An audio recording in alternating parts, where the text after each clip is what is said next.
Miriam, sang saudara perempuan.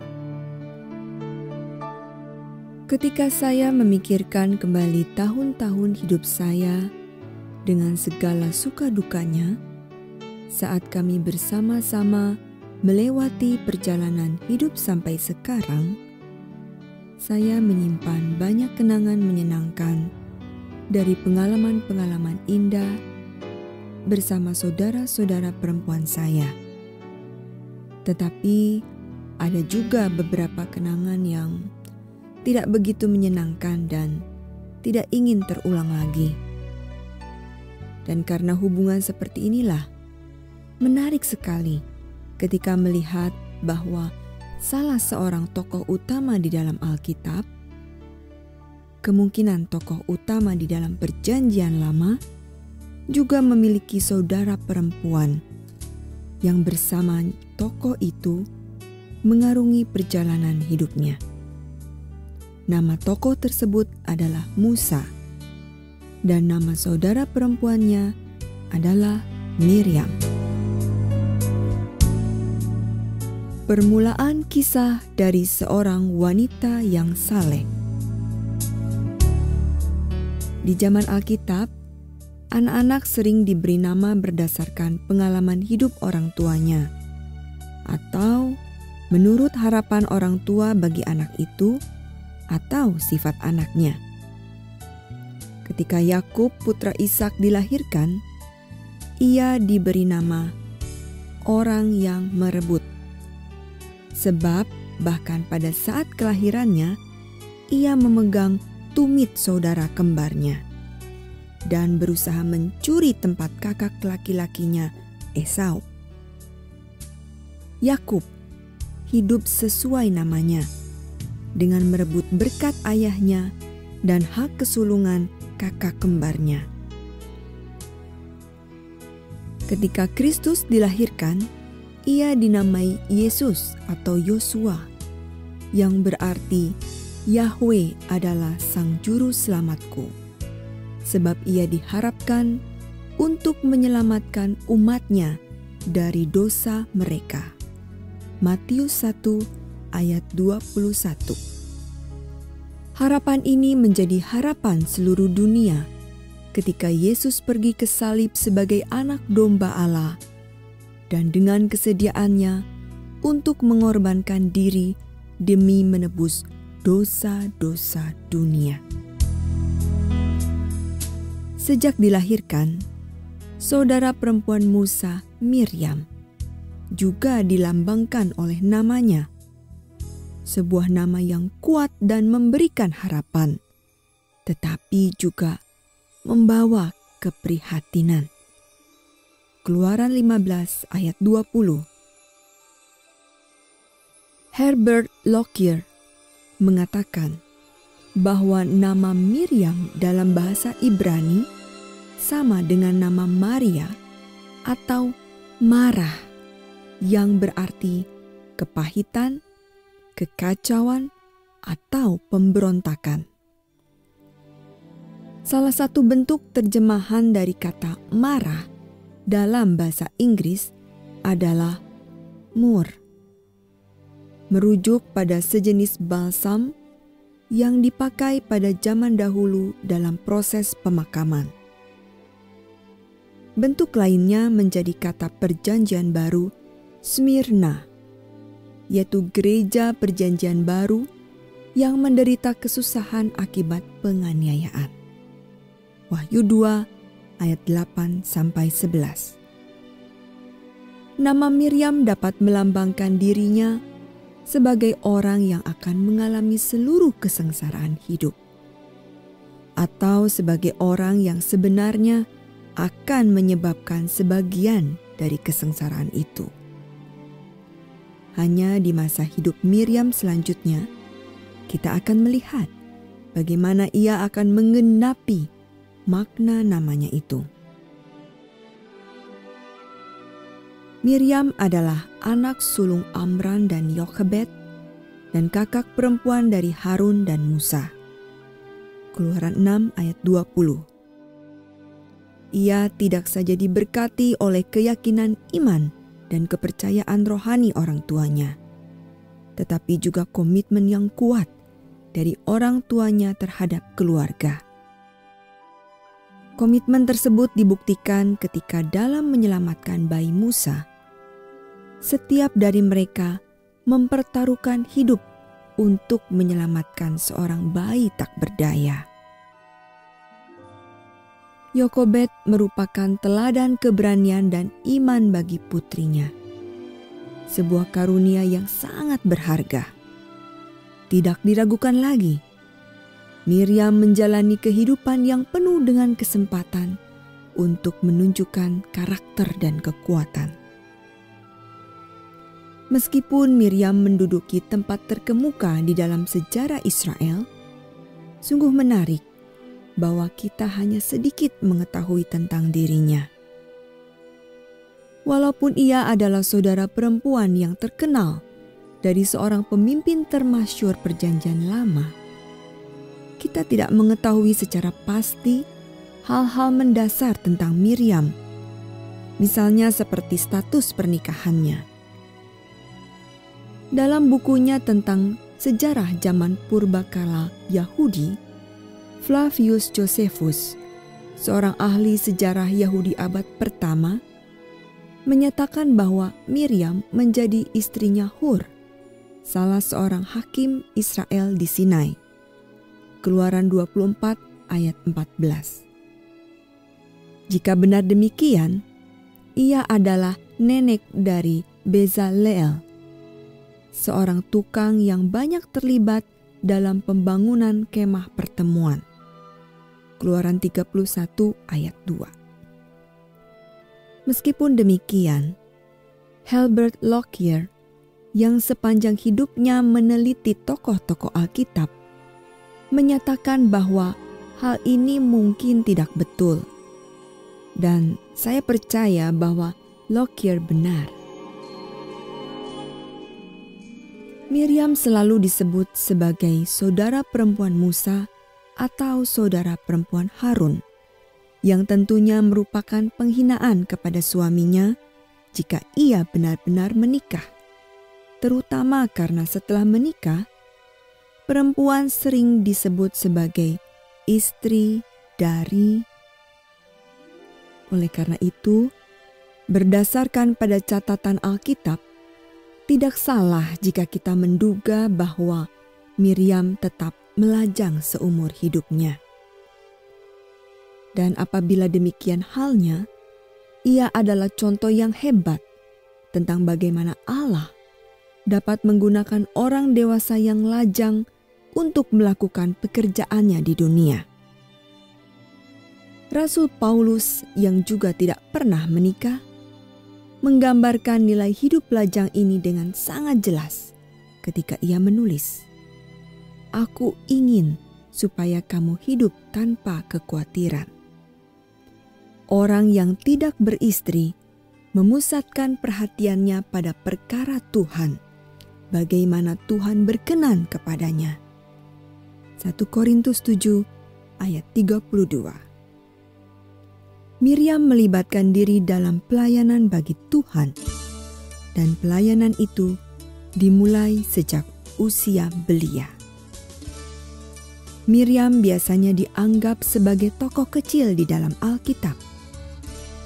Namun, ia bukan tokoh kecil yang hanya sekali terlihat dan kemudian tidak muncul lagi di panggung.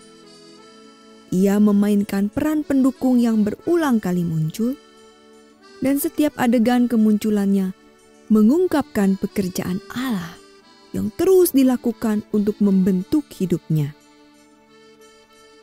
Terkadang Allah bekerja melalui penyerahan dirinya kepadanya, dan pada saat lain Dia bekerja melalui kesalahan-kesalahannya. Namun, dalam setiap kesempatan, Allah Abraham, Ishak, dan Yakub terus terlibat aktif dalam kehidupan perempuan ini. Mengambil resiko demi hidup dan kebebasan. Salah satu contoh paling mengerikan dari kekejaman yang tidak berperi kemanusiaan terhadap sesama manusia ialah praktik perbudakan. mengubah manusia menjadi hak milik atau barang yang dapat dijual belikan untuk menghasilkan uang. Di dalam salah satu saat seperti demikianlah kita berjumpa dengan Miriam untuk pertama kalinya. Dan di sini kita melihatnya dalam keadaannya yang terbaik, sebagai seorang gadis yang berani, patuh, dan pandai. Saat itu merupakan saat kekejaman yang sangat biadab. 400 tahun sebelumnya, Yusuf, seorang Yahudi yang dijual sebagai budak Mesir oleh saudara-saudaranya sendiri, telah menjadi alat Tuhan untuk membawa kebebasan dan keselamatan bukan saja kepada bangsa Mesir, tetapi juga bagi saudara-saudara yang telah mengkhianatinya. Dalam sebuah tindakan belas kasih dan pengampunan yang luar biasa, Yusuf membawa keluarganya ke Mesir untuk hidup makmur dalam kebudayaan terbesar pada zaman itu. Di sana anak-anak Yahudi berkembang dalam bayang-bayang perlindungan Yusuf. Dan kemudian dalam kenangan tentang dirinya selama ratusan tahun kemudian, sampai seorang raja baru datang ke panggung Mesir, seorang raja yang tidak mengenal Yusuf. Keluaran 1 ayat 8.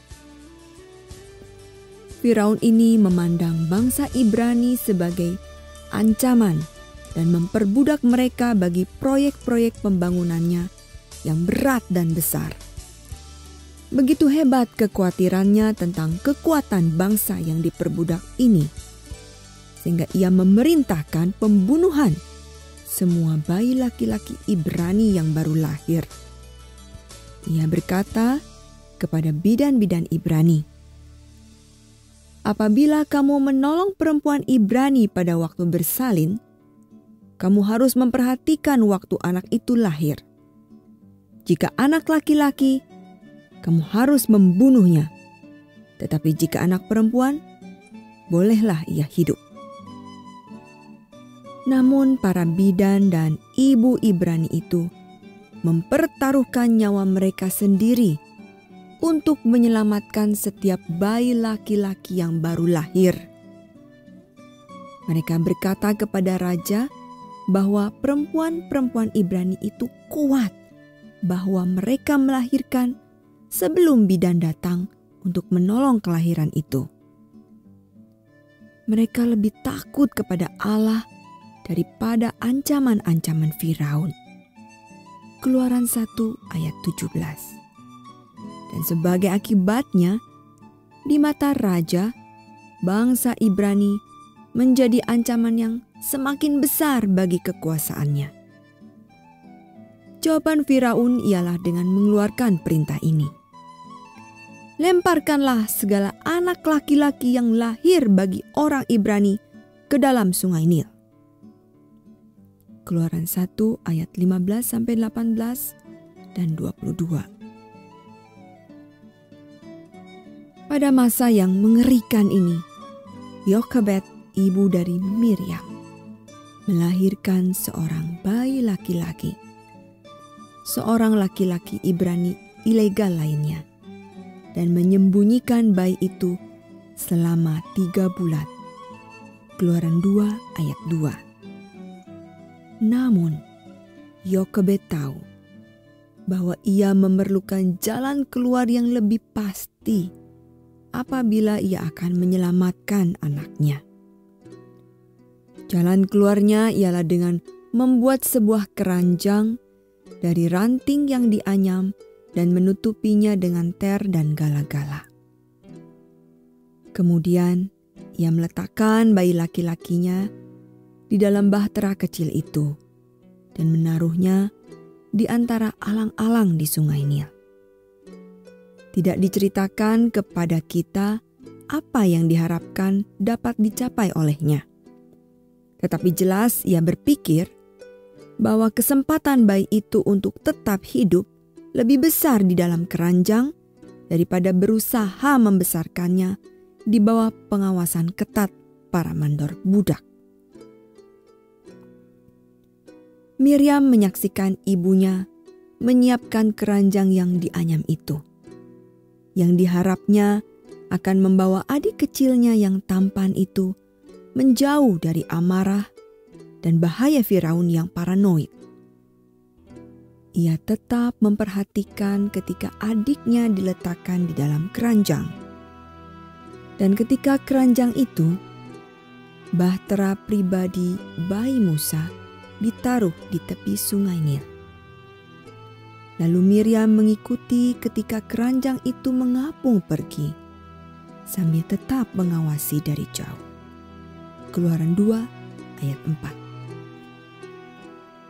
Hati gadis ini tentunya berdebar-debar ketika ia melihat sekelompok perempuan dari istana raja sedang berjalan menuju sungai Nil untuk mandi. Lalu, pribadi yang paling tinggi kedudukannya di antara mereka, yaitu putri Firaun, melihat keranjang itu di antara alang-alang. Ia memerintahkan salah seorang pelayannya untuk membawa keranjang itu kepadanya. Dan ketika ia membukanya, Miriam dapat mendengar adiknya menangis. Apakah yang akan terjadi sekarang? Putri Firaun bukanlah orang yang bodoh. Ia segera menyadari mengapa bayi itu disembunyikan di sana. Tentulah ini bayi orang Ibrani, katanya. Ketika Miriam melihat pandangan belas kasih di wajah perempuan Mesir itu, ia tidak ragu-ragu. Ia melangkah keluar dari tempat persembunyiannya dan dengan berani berbicara kepada putri Mesir itu. Seorang gadis budak yang memberikan usulan kepada seorang anggota keluarga kerajaan merupakan tindakan berani dan mempertaruhkan nyawa. Meskipun demikian, keberaniannya mendorong Miriam memberikan usulan yang kemudian diterima oleh putri Firaun. Akan kupanggilkah bagi tuan putri seorang inang penyusu dari perempuan Ibrani untuk menyusukan bayi itu bagi tuan putri?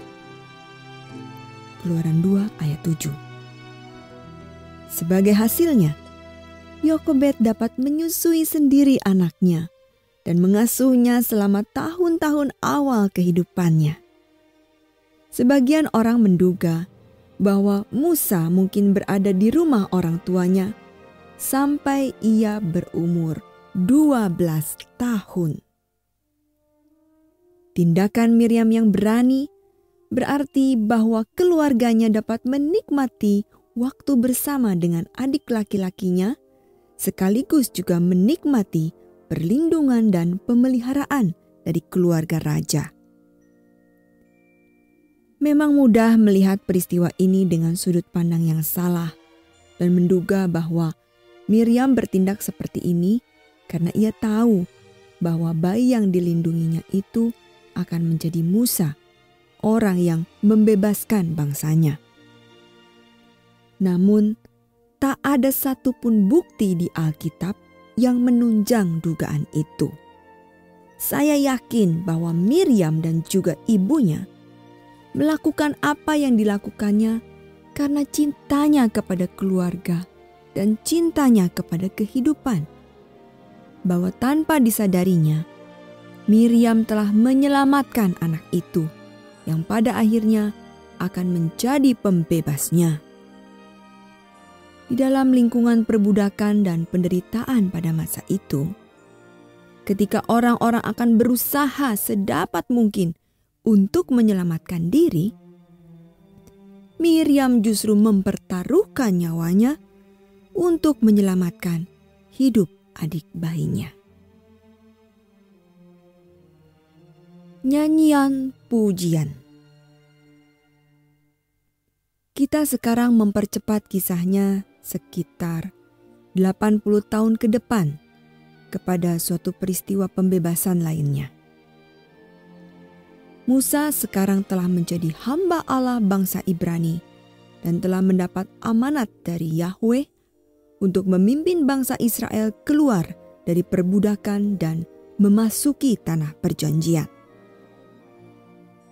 Setelah Tuhan menghukum Mesir dengan rangkaian 10 tulah yang membinasakan, Firaun akhirnya melunak dan membebaskan bangsa Ibrani dari perbudakan mereka selama bertahun-tahun.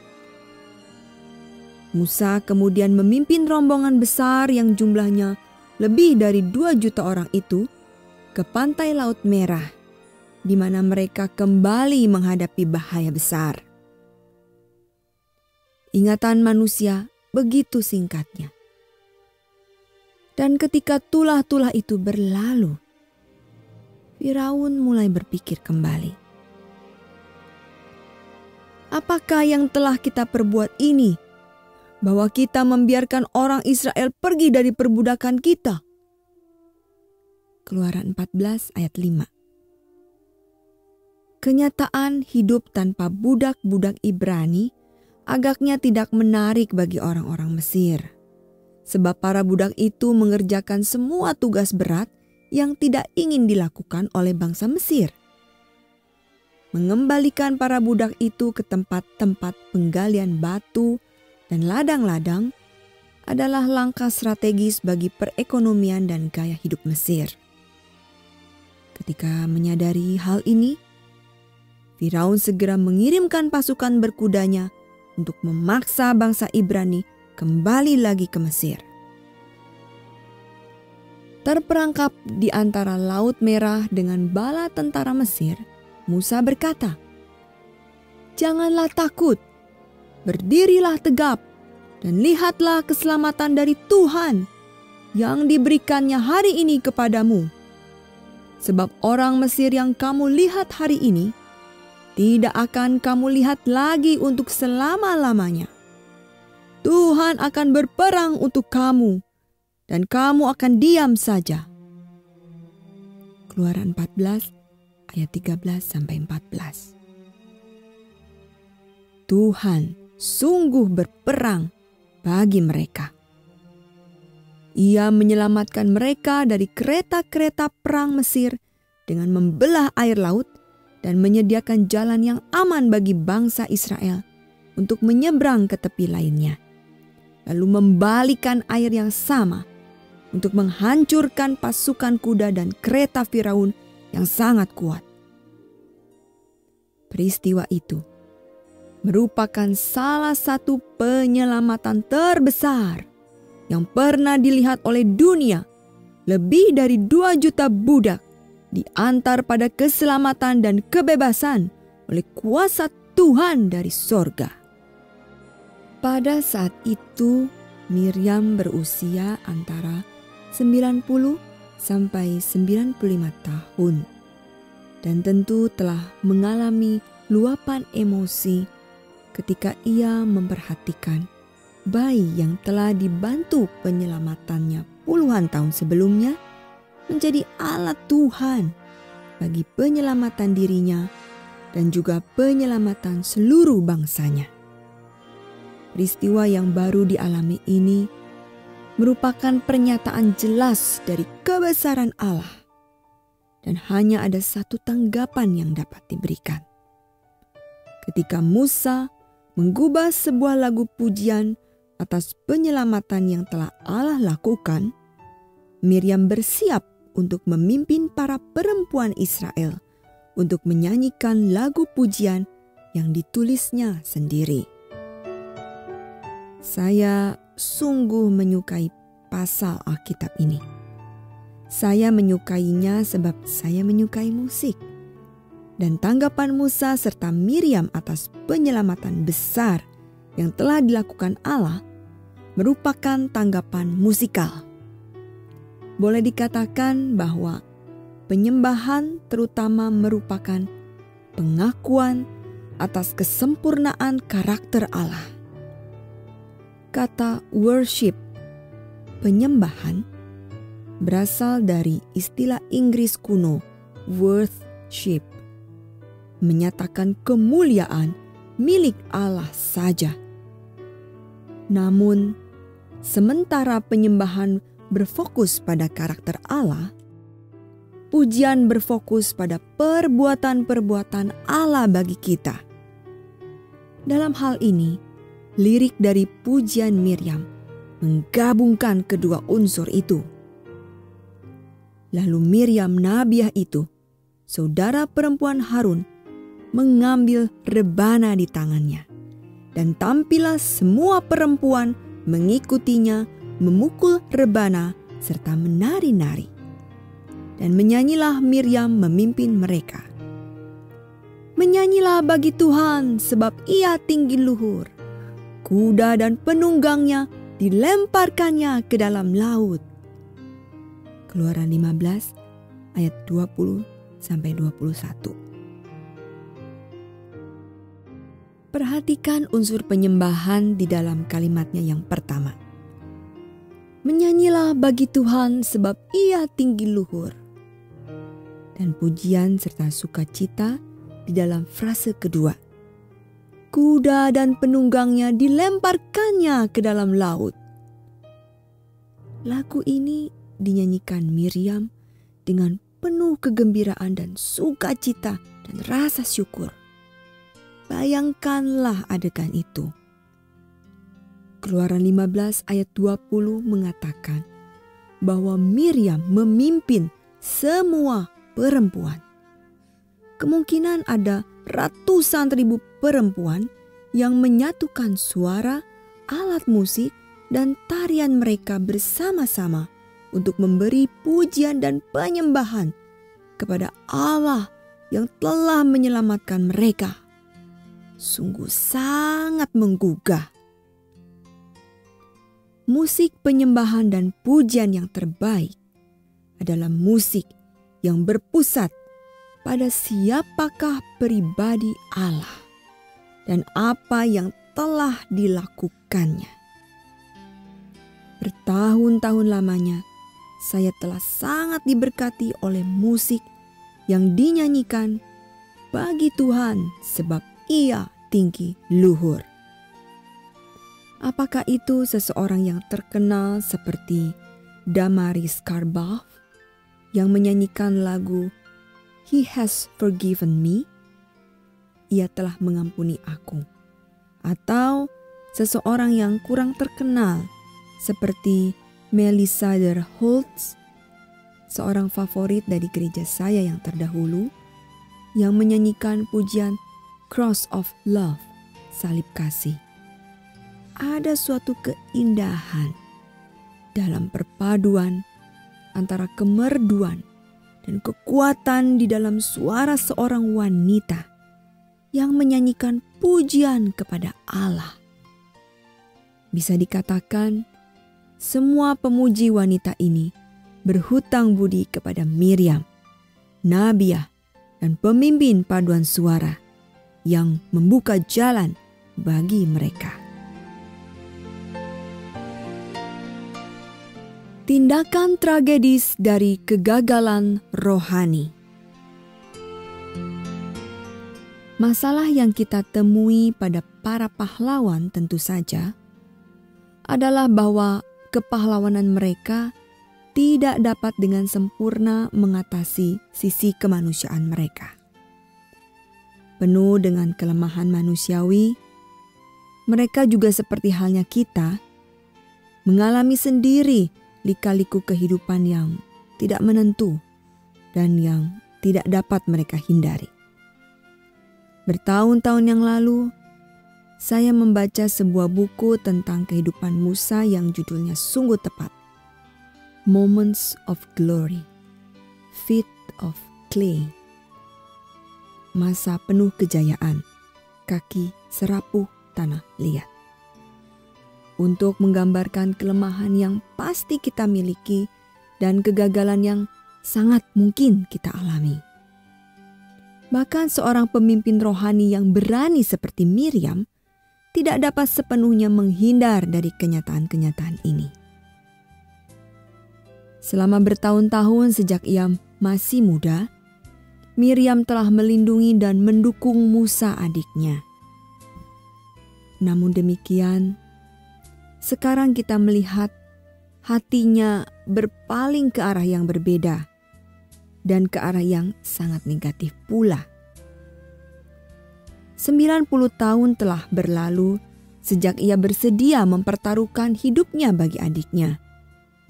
Dan sekarang, ia menjadi iri hati kepada sang adik dan orang-orang yang berada di sekelilingnya. Sekarang melalui sikap dan aktivitasnya di masa tua, Miriam menjalani hidup sesuai dengan makna terburuk dari namanya. Dengan bantuan saudara laki-lakinya Harun, Miriam berusaha untuk menjatuhkan kepemimpinan dan pelayanan Musa. Ada kemungkinan nama Miriam bukanlah nama yang diberikan kepadanya pada waktu lahir, tetapi sebuah nama yang diberikan kepadanya di kemudian hari untuk menggambarkan sifatnya di usia lanjut. Mungkin itulah yang menjadi alasan, meskipun ia muncul di kisah-kisah awal dalam kitab Keluaran, ia tetap tidak memiliki nama di dalam pasal-pasal itu sampai di Keluaran 15. Dan itulah yang terjadi ketika sikap Miriam terhadap Musa adiknya dicemari dengan perasaan cemburu. Dan ia tidak puas hanya bertindak sendirian. Ia meminta bantuan dari saudara mereka, Harun, dan mulai melakukan kampanye untuk meruntuhkan kepemimpinan Musa dengan menyerang wataknya. Miriam dan Harun mengatai Musa berkenaan dengan perempuan Kus yang telah diambilnya. Bilangan 12 ayat 1. Tidaklah diragukan bahwa keputusan Musa untuk menikahi seorang perempuan lain bukanlah hal yang bijaksana untuk dilakukan. Ia telah memiliki seorang istri, Zipora, seorang perempuan Midian, yang berarti bahwa Musa sekarang memiliki lebih dari satu istri. Ingatlah bahwa Alkitab yang ditulis dengan kejujuran sepenuhnya mengungkapkan juga segala kegagalan dan dosa dari umat Allah. Tetapi meskipun Alkitab menuliskan tindakan atau sikap tertentu, bukan berarti bahwa Alkitab menyetujuinya. Keadaan Musa yang beristri dua itu membuatnya rentan dalam menghadapi pertanyaan tentang karakternya. Pertanyaan-pertanyaan yang bukan diajukan oleh lawan-lawan politiknya, tetapi oleh saudara laki-laki dan saudara perempuannya sendiri. Sebagai bukti dari buruknya perseteruan di dalam keluarga, Miriam tidak memicu konflik dengan menggunakan fakta dan kebenaran, tetapi dengan sindiran dan kata-kata tajam, semua dengan satu tujuan, yaitu meruntuhkan kepemimpinan Musa. Alasan sebenarnya dari serangan ini bukanlah kedua istri Musa, tetapi karena kecemburuan Miriam dan Harun pada hubungan pribadi yang dimiliki Musa dengan Allah dan segala sesuatu yang terkait dengan hal itu, yakni kedudukan dan posisinya di masyarakat. Perhatikan perkataan yang mereka ucapkan. Sungguhkah Tuhan berfirman dengan perantaraan Musa saja? Bukankah dengan perantaraan kita juga ia berfirman?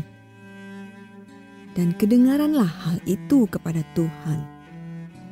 Bilangan 12 ayat 2. Kalimat terakhir itulah yang menjadi lubang perangkap bagi mereka.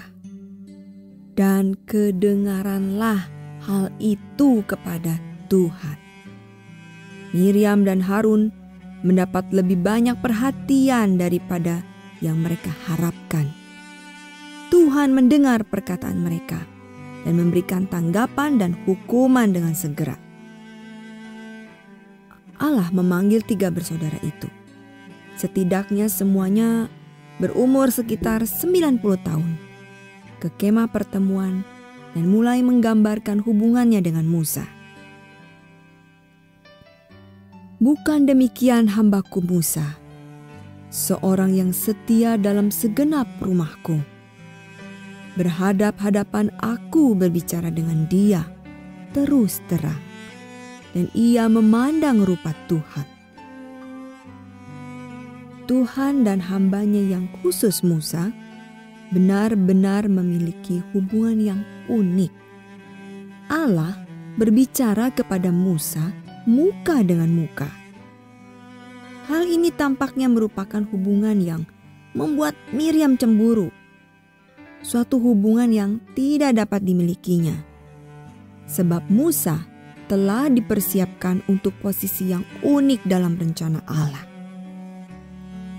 Tuhan bertanya, "Mengapakah kamu tidak takut mengatai hambaku Musa?"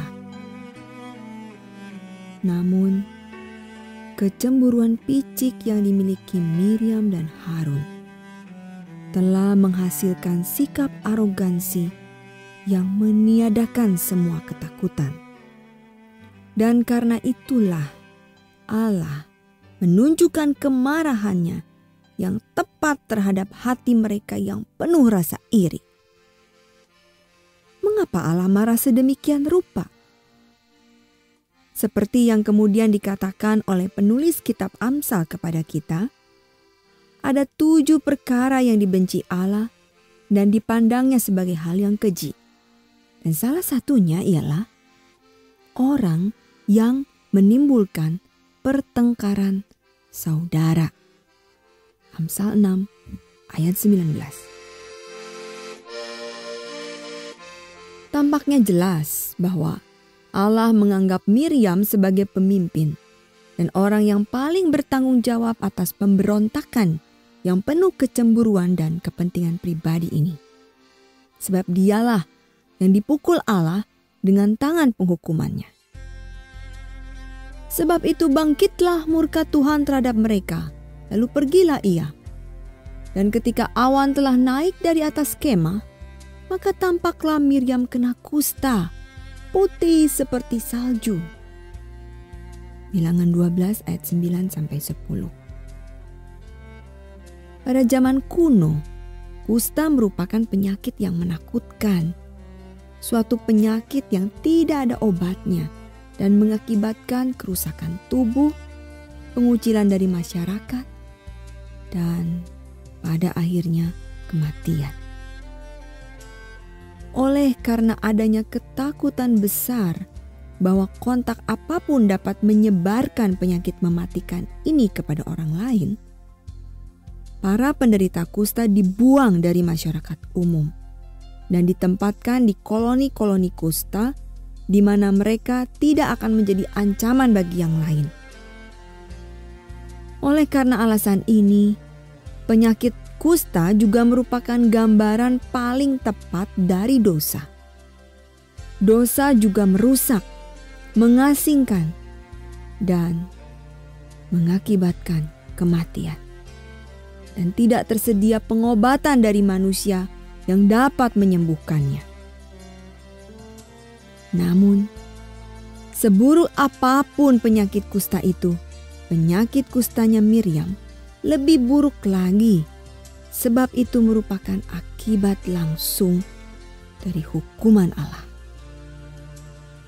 Dan sebagai pertanda lebih lanjut dari hukumannya, Allah mengucilkan Miriam dari perkemahan Israel selama 7 hari. Miriam telah menantang Musa dan mencoba untuk menggulingkan posisinya sebagai pemimpin bangsa Israel. Namun demikian, Musa meminta belas kasihan Allah bagi Miriam dan memohon kepadanya untuk membatalkan hukumannya. Harun juga memohon agar Miriam diampuni. Menarik juga kita lihat bahwa sementara menjadi pengantara bagi Miriam, Harun juga meminta ampun atas peran sertanya dalam pemberontakan ini. Tragisnya, Miriam tidak meminta pengampunan seperti itu. Apakah hal ini disebabkan oleh kekerasan hatinya atau perasaan pembenaran diri yang keliru. Ia tidak mengakui dosanya dan tidak memohon pengampunan. Sebagai akibatnya, Tuhan memperlakukan Miriam dengan tegas dan ia dikucilkan keluar dari perkemahan, disingkirkan karena jiwanya yang memberontak. Hanya sebagai informasi tambahan, Miriam dan Harun bukan satu-satunya orang Israel yang memberontak terhadap kepemimpinan Musa. Orang-orang lain seperti putra-putra Korah juga memberontak terhadapnya. Bilangan 16. Namun ketika tindakan ini berasal dari orang-orang yang paling dekat dengan Musa, kepedihan yang dirasakan pun berbeda. Selama 7 hari Miriam dipisahkan dari komunitas orang beriman. Hal ini bukan untuk mengajar Miriam agar tahu posisinya, tetapi untuk menolongnya supaya ia memahami perannya. Miriam berperan dalam mendukung dan memberi dorongan kepada adiknya dan menolongnya dalam melakukan pekerjaan yang besar dan berat dan bukan untuk membahayakan misinya. Dan Tuhan dalam hikmat-Nya yang sempurna tahu bahwa hanya ada satu cara bagi Miriam untuk belajar merendahkan diri. Ayub belajar merendahkan diri dan menyesali diri melalui penderitaan dan rasa sakit yang dirasakannya secara pribadi. Dan Rasul Paulus mengenal anugerah dengan cara yang sama. Bahkan Kristus sendiri, meskipun ia adalah anak Allah, ia telah belajar menjadi taat dari apa yang telah dideritanya. Ibrani 5 ayat 8. Demikianlah, Miriam belajar tentang sikap rendah hati melalui penderitaan sebagai akibat dari hukuman Allah bagi pemberontakannya.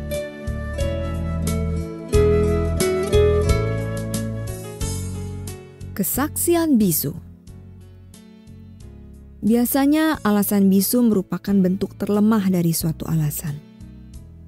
Meskipun demikian, di dalam hidup Miriam, kebisuan sangatlah menonjol.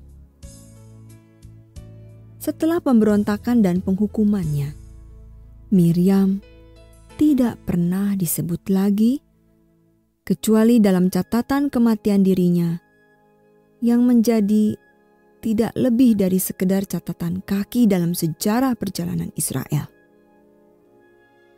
Kemudian sampailah orang Israel, yakni segenap umat itu, ke padang gurun Zin dalam bulan pertama.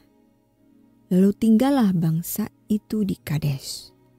Matilah Miriam di situ dan dikuburkan di situ. Bilangan 20 ayat 1.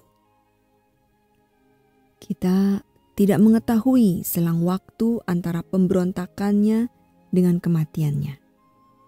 Tetapi kita mengetahui bahwa Miriam tidak pernah diakui lagi sebagai pemimpin di Israel.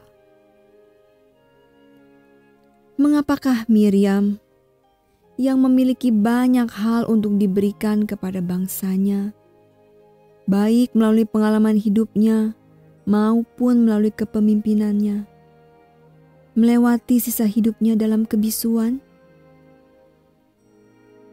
Mungkin ia membisu dalam kesedihan karena kegagalan dan kesaksiannya yang hilang. Mungkin ia membisu karena takut, karena pernah mengalami hukuman Allah. Ia bertekad untuk tidak mengalaminya lagi. Atau ia mungkin membisu karena kepahitan atas pembelaan Allah terhadap Musa. Dan karena ia kehilangan pengaruh yang dimilikinya.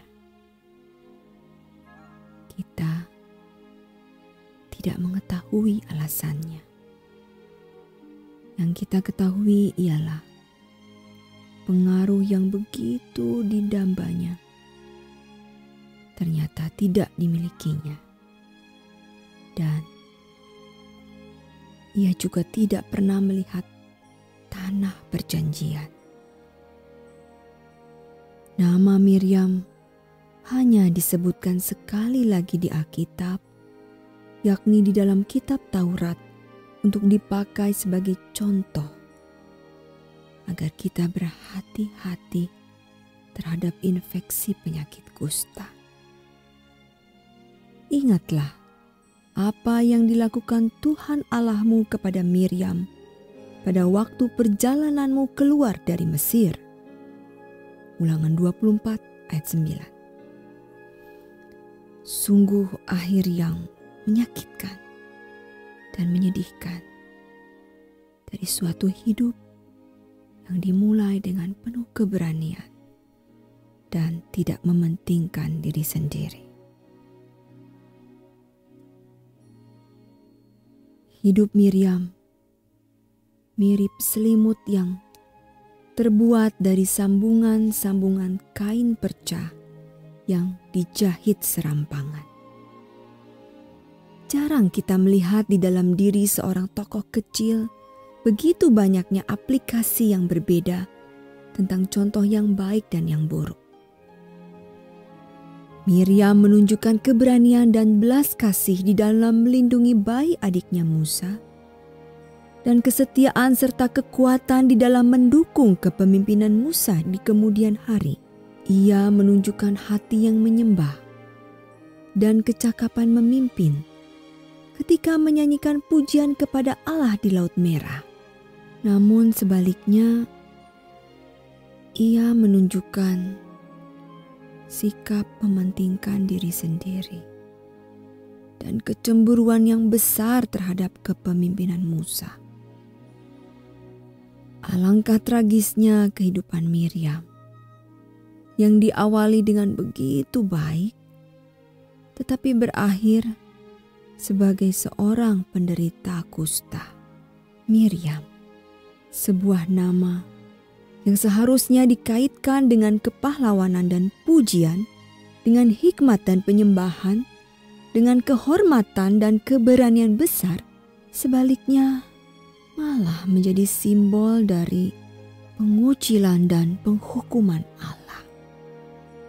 Prinsip-prinsip dari kehidupan Miriam, meski mengalami kegagalan dan kebisuan di akhir hidupnya, Miriam memiliki banyak hal baik yang dapat diajarkan kepada kita. Dan salah satunya ialah sukacita di dalam penyembahan yang dilakukan dengan sepenuh hati. Penyembahan yang paling utama adalah vertikal, memusatkan perhatian kita kepada siapa Allah itu daripada apa yang dilakukannya. Penyembahan mengakui dan memuji seluruh sifat Allah dengan mengenali dan memuji kekudusan dan kesempurnaannya. Penyembahan pada akhirnya beralih menjadi pujian ketika kita menyadari bagaimana Allah telah berkarya bagi kita.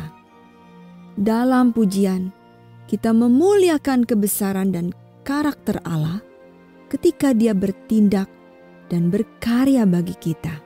Penyembahan sering melibatkan ekspresi musikal, tetapi tidak terbatas hanya hal tersebut saja. Lebih dari itu, keseluruhan jalan hidup kita harus merupakan ungkapan dari penyembahan kita kepada Allah yang tiada hentinya. Penyembahan adalah bahasa dan kegiatan utama surga yang senantiasa memuliakan Allah.